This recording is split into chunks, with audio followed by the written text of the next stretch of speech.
Hi everyone, this is our channel Around My Story. Please like, share and subscribe. Émilie et moi sommes devenus meilleures amies au cours de la première année de lycée. Nous sommes liés par notre amour du théâtre. Nous fréquentions les mêmes groupes et suivions les mêmes cours. Il semblait si facile d'être meilleures amies. Les choses se sont compliquées lorsqu'il a fallu passer à l'université. Nous n'allions pas dans la même université, mais nous étions toujours très proches en tant qu'amis. Nous envoyions beaucoup de messages sur ce qui se passait dans nos vies et lorsque j'avais besoin d'un conseil, elle était la première personne à qui je parlais. J'ai eu du mal à faire la transition entre le lycée et l'université, où tout semblait si facile. L'université était un endroit complètement différent pour moi, et c'est à elle que j'en parlais. En première année, je la voyais tous les 2 mois. Elle était suffisamment proche pour que nous puissions essayer de trouver le temps de passer du temps ensemble. Je n'avais pas beaucoup d'amis, il était donc plus facile de lui laisser mon temps libre. Cela ne me dérangeait pas, c'était ma meilleure amie. La deuxième année a été la même chose. Mais j'avais mis de l'ordre dans ma vie. Je ne me débattais pas dans mes cours, mais ma vie sociale était toujours la même. Je n'avais que peu d'amis avec lesquels je traînais, et cela ne me dérangeait pas parce que je l'avais, elle. Nous nous parlions et nous nous envoyions des messages à propos de tout, et je lui faisais part de tous mes soucis et de toutes mes frustrations. Sans elle, je n'aurais pas survécu à ces 2 premières années. Je ne me souviens pas vraiment de ce qui s'est passé l'été dernier, avant la première année, mais je pense que c'est à ce moment-là que j'ai décidé de sortir de ma coquille et de profiter de mes années d'université. Au début de ma première année, j'ai rencontré de nouvelles personnes avec lesquelles j'ai vraiment apprécié d'être en contact. Ils vivaient dans les dortoirs, dans le même couloir que moi, alors il était facile de passer du temps avec eux, même si c'était jusqu'à 2 heures du matin et que nous avions des cours tôt le lendemain matin. Je leur consacrais plus de temps et je ne me rendais même pas compte que j'avais mis ma relation avec ma meilleure amie entre parenthèses. Je ne l'ai découvert que lorsque j'ai essayé de lui parler et qu'elle ne m'a pas répondu. J'ai appris plus tard par ma sœur, qui était également très amie avec elle, qu'elles avaient parlé du fait que je l'ignorais. Elle m'envoyait des messages et je ne répondais pas. Elle essayait de me parler et j'étais trop occupée.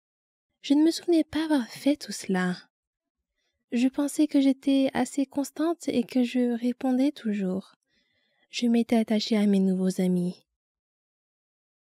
Ils faisaient désormais partie de ma vie quotidienne et je l'avais inconsciemment remplacé.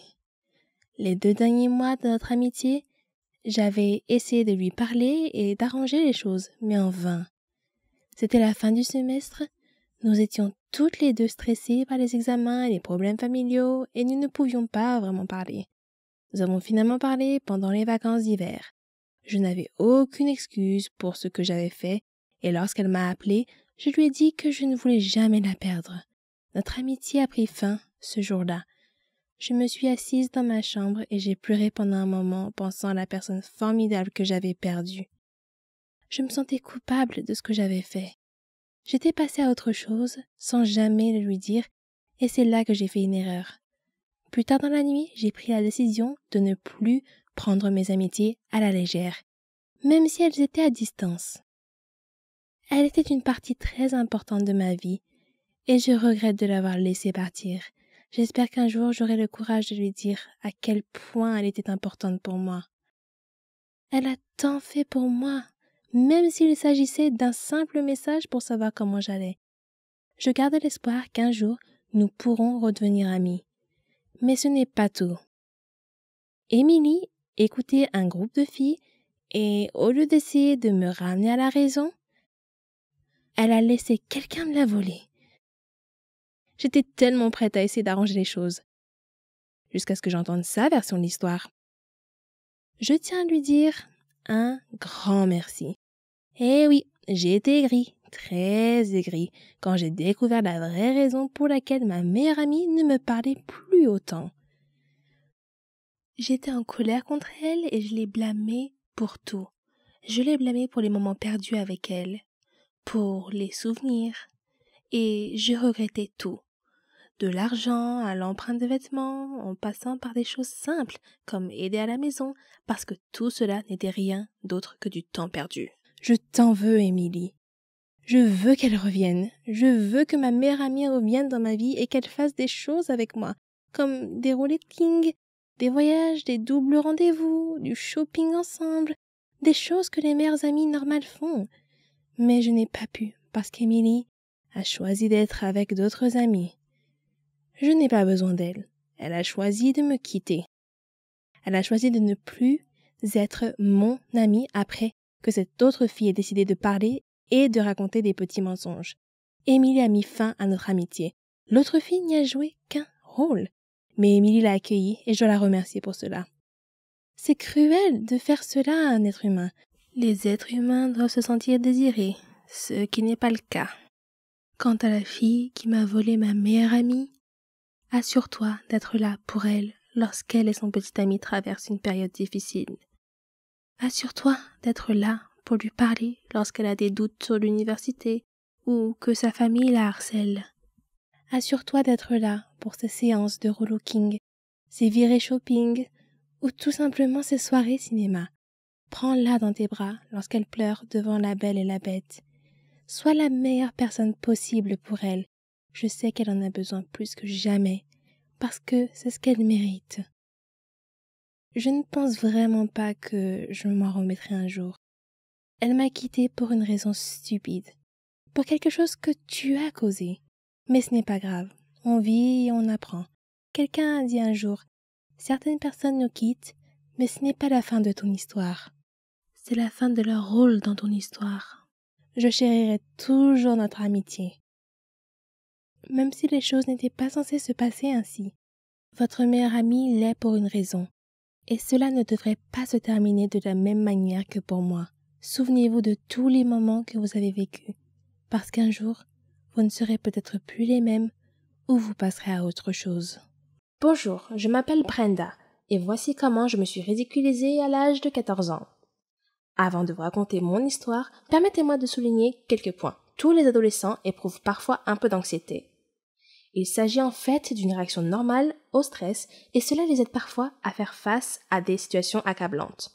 Pour beaucoup d'adolescents, des choses comme parler en public, les examens finaux ou même sortir avec quelqu'un peuvent provoquer des sentiments d'anxiété. Pour certains adolescents, cependant, l'anxiété peut aller au-delà de ces symptômes typiques et affecter négativement les relations amicales et familiales, la participation aux activités et même leur travail scolaire. Et ne me faites pas dire qu'être un adolescent ressort du sang du diable. Ok, c'était une blague innocente, mais je le pense vraiment. Donc, j'étais assise en classe, derrière le gars le plus mignon de ma classe. Son nom était Josh, et je voulais juste lui demander son numéro de téléphone, mais j'étais terriblement timide et j'avais très peur d'être rejetée. Mais le moment du bal de l'école approchait. Je voulais y aller avec lui, mais il n'y avait aucun moyen de le faire en face à face. J'ai essayé de surmonter mon anxiété et je me suis convaincue d'y aller. J'ai débattu avec moi-même pendant un certain temps, manquant la plus grande partie de la leçon en classe de ce jour-là, avant de me décider à lui demander. Je lui ai demandé, et il a accepté. Il a lentement pris mon téléphone, a tapé son numéro et me l'a rendu. Je me suis sentie soulagée, j'avais obtenu le numéro. Je veux dire, j'avais tort, il n'y avait pas de quoi être inquiète. J'avais aggravé la situation dans mon esprit par rapport à la réalité. C'était agréable de réaliser que j'étais anxieuse pour rien. D'en finir et d'avoir son numéro. Je suis rentrée à la maison plus tard ce jour-là et j'étais si excitée d'appeler ou d'envoyer un SMS à Josh. Mais comme je suis timide socialement, j'ai essayé de lui envoyer un message. Mais le message n'a pas été délivré. J'ai vérifié le numéro qu'il m'a donné et j'ai remarqué qu'il comprenait le chiffre 911. Ce qui m'a indiqué qu'il m'avait donné un faux numéro de téléphone pour éviter que je le contacte. Je me suis soudain rendu compte à quel point j'avais agi bizarrement envers lui. Je n'avais pas de grand lien avec ce garçon avant de lui demander son numéro. Il n'y avait pas de relation entre nous. Alors j'ai dû lui faire peur en lui demandant son numéro. Je lui ai également demandé en plein cours en lui tapant sur l'épaule. Il n'y avait rien de naturel ou même de normal dans ma façon de procéder. Je n'ai pas agi de manière immorale, mais c'était terriblement gênant, socialement inapproprié et donc voué à l'échec. La rencontre a été douloureuse, mais je suppose que j'en ai tiré quelques leçons sur la façon de socialiser de manière appropriée. J'ai également appris qu'il est incroyablement facile de ne pas voir les signes évidents que les autres personnes vous donnent lorsque vous êtes anxieux, car vous êtes tellement absorbé par vous-même que vous ne voyez pas les signaux sociaux. En repensant à la façon dont il était clairement mal à l'aise face à ma demande, ce qui l'a fait comprendre en ne souriant pas et en hésitant à accepter de taper le numéro. Si j'avais été concentrée et que j'avais prêté attention, j'aurais peut-être remarqué son comportement et la façon dont il reflétait clairement ses sentiments à mon égard et face à notre échange. Cela m'amène à me poser la question suivante. Est-il plus facile d'avoir une anxiété fonctionnelle que d'être prisonnier de sa propre coquille, figé par l'anxiété? C'est peut-être le moindre des deux mots. S'occuper est souvent le moyen de rester figé dans sa coquille avec l'anxiété. Mais pour moi, cette expérience s'est transformée en objectif et a renforcé ma confiance en moi. Je vois cela comme une étape, mais ensuite, l'amélioration de l'estime de soi et de la confiance en soi vous permettra de fonctionner sans anxiété. C'est le but ultime. Mais vous savez quoi? Écrivez votre propre histoire. Vous ne pouvez pas continuer si quelqu'un l'écrit pour vous. Beaucoup de jeunes à l'école ressentaient la même chose. Ils ne se sentaient pas bien. Et je ne savais pas pourquoi. Les adolescents se reconnaîtront ce qui est effrayant et aggrave l'anxiété. Il faut y aller pour savoir que l'on est bien à l'école, et on ne peut le savoir que si l'on y va. Surmonter l'anxiété n'est pas une question de hippie ou de charabia. Il m'a fallu des années pour surmonter ce que j'appelle la peur de la vie, et je l'ai appris à la dure. Alors, est-ce que la blague du diable a un sens? Je ne suis pas beaucoup les infos. Les crises internationales, les crimes, les enlèvements, toutes ces choses me consternent. C'est comme si notre monde était une jungle dangereuse, et je n'aime pas ce sentiment, car je suis une fille paisible, qui aime éviter les problèmes. J'étais loin de me douter que mon monde paisible allait être secoué par l'un de ces tristes événements. Je m'appelle Marsha, et j'ai 18 ans. Je vis avec mes parents et ma petite sœur, Marilyn. Ma mère m'a souvent prévenue d'être vigilante et d'éviter les situations dangereuses. Elle m'a dit que les gens pacifiques peuvent vivre dans un monde pacifique s'ils choisissent de le faire. Mais ce n'est pas tout à fait vrai. Un jour, j'étais à la fête d'anniversaire d'une amie, et nous étions en train de rire, de manger, de jouer et de passer un bon moment. Je ne faisais pas vraiment attention à mon téléphone, mais quand j'y ai jeté un coup d'œil, j'ai vu que maman m'avait appelé plus d'1 million de fois, vers minuit. Elle était visiblement inquiète de me voir sortir si tard. Alors j'ai décidé de me dépêcher de rentrer. J'avais peur de prendre un taxi seul, mais je devais me dépêcher de rentrer. J'ai donc marché jusqu'à la rue principale, qui était très faiblement éclairée, et j'ai vu un taxi tout près. Mais quand je me suis approchée, j'ai vu que toutes ses vitres étaient éteintées. Et je ne me suis pas sentie à l'aise. J'ai cherché un autre taxi, mais le chauffeur de taxi a ouvert la porte d'entrée et a souri. Son âge avancé et son sourire amical m'ont désarmée, et m'ont donné un sentiment de sécurité. Alors je lui ai demandé de me conduire chez moi, et j'ai sauté sur le siège arrière. Il m'a demandé pourquoi je marchais seule dans une rue mal éclairée si tard dans la nuit. Et je lui ai parlé de la fête et de ma perte de la notion du temps. Il m'a prévenu de ne plus sortir tard le soir, car c'était un moment dangereux pour sortir. Il m'a demandé si j'avais entendu parler d'un tueur en série nommé Bradley. J'ai répondu que oui, mais que je ne savais pas à quoi il ressemblait. À ce moment-là, il a ri, et j'ai entendu les 4 portes se verrouiller soudainement. Il m'a regardé et a dit « Je m'appelle Bradley. Maintenant que tu sais à quoi je ressemble, c'est un plaisir de te rencontrer. » J'ai crié pour qu'il arrête le taxi et me laisse sortir. Il a simplement déclaré que les simples erreurs peuvent parfois avoir le plus grand impact sur nos vies.